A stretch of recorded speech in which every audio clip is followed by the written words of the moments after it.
Good morning, and firstly, can I start by offering my deepest condolences to the families of loved ones who've lost loved ones overnight, and you remain in our thoughts and prayers.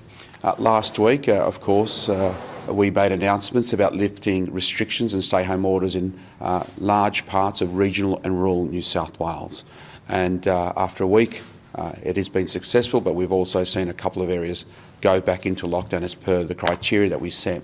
We also indicated that on a weekly basis we will be evaluating other areas and local government areas in regional and rural New South Wales that could come out of lockdown, out of restrictions. And today I can announce a further 12 local government areas in regional and rural New South Wales.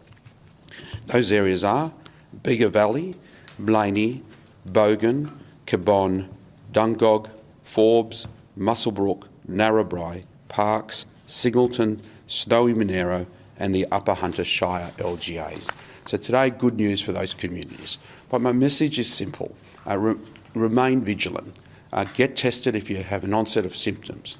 Please minimise mobility as much as possible. This is a good news day for regional rural New South Wales. You join other communities that have their stay-home orders lifted, reminding everybody that it is a restricted environment still with the new orders in place. If you can avoid going to a local government area where there continue to be in lockdown, please do. And a reminder that if you do visit a local government area that is in lockdown, the reality is those stay-home orders then come back with you. So the reality here is minimise mobility. We know we have cases in regional and rural New South Wales, but listening and the advice from and the update from Minister Hazzard, clearly it's stabilised in the regions, and we want to remain in a place where, again, numbers aren't rising or escalating to any higher degree than what we're seeing today. Vaccination is the key. Vaccination continues to be the key in regional and rural New South Wales. We know there is an abundant supply of AstraZeneca right across the regions, and I encourage everybody in regional and rural New South Wales to continue to get vaccinated. We know Moderna is coming online with our pharmacy networks, and of course Pfizer is available through GPs and some of our health networks, but we also know there is a supply shortage on Pfizer.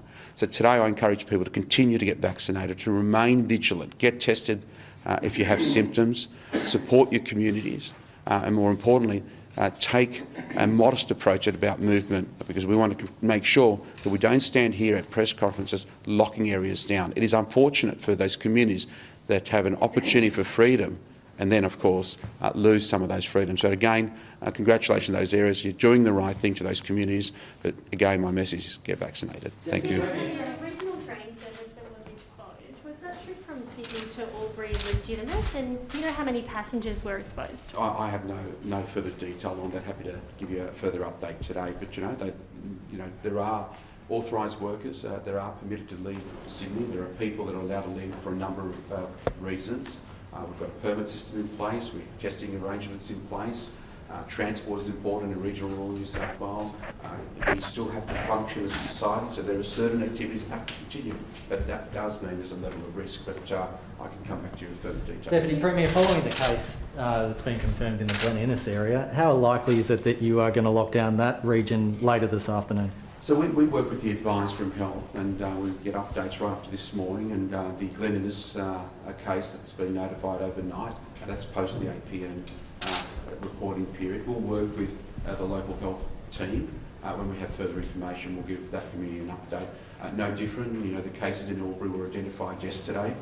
Lismore was last night, and that's why we're able to make the decisions today. So we'll do that in a very measured way before a knee-jerk reaction about locking down the area. Can you give us any more information about the case in Lismore, what we know so far? Look, I'm aware of some of the details around the Lismore case, but often that there are privacy issues. I'm not sure what we should be saying publicly. I can refer to Dr. Gale if you like, but look, we know that there was a parent that returned back to Lismore with their child. It was an exposure in the school environment as well, so that there is issues there, and we don't know how much that exposure looks like, so we made the right and appropriate decision to lock down Lismore.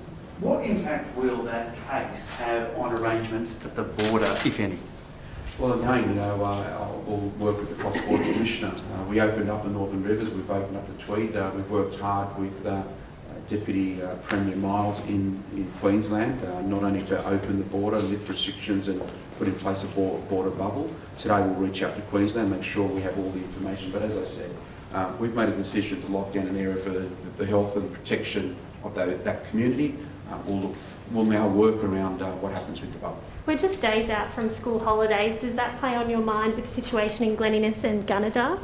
Yeah, well, it does, and I know we're only days out, a week out from school holidays, and the reminder to everybody is that we still have cases in regional rural New South Wales. We still have areas that are under stay-home orders. And the reality here is it's not these school holidays you should be travelling. Again, I encourage people to stay home, only travel if they need to, and avoid areas that there are cases, avoid areas that are under lockdown conditions. More importantly, I believe this is a time when you've got freedoms in some parts of regional New South Wales. Stay home and spend that time with family, because it is a freedom that you have.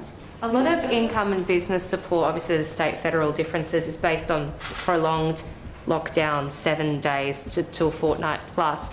Does that leave towns and areas who have come out of lockdown on the weekend and back in short in terms of businesses and people who are losing work and hours?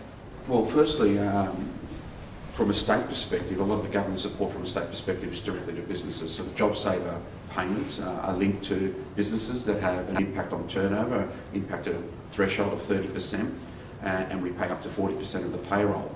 In doing so, we support those businesses, and even in those areas where we've lifted restrictions for those businesses, if their turnover continues to be a loss above the threshold, they will still are able to receive JobSaver payments, but they are meant to report every 2 weeks to make sure that we have an updated arrangement. In relation to the emergency payments directly to employees that lose hours, there is concern there with the federal government. I've asked the Treasurer Perrottet to give me an update and to give the government an update on what those arrangements may be, but I understand that the federal government has already notified individuals that in areas that are now not deemed hotspots, that they no longer will be getting those emergency payments. But there again, I've asked Treasurer Perrottet.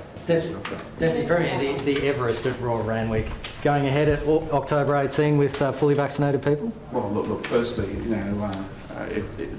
I know there's been a lot in the media over the last 24 hours in relation to the Everest. I can tell you there's been no decision by the government about the Everest.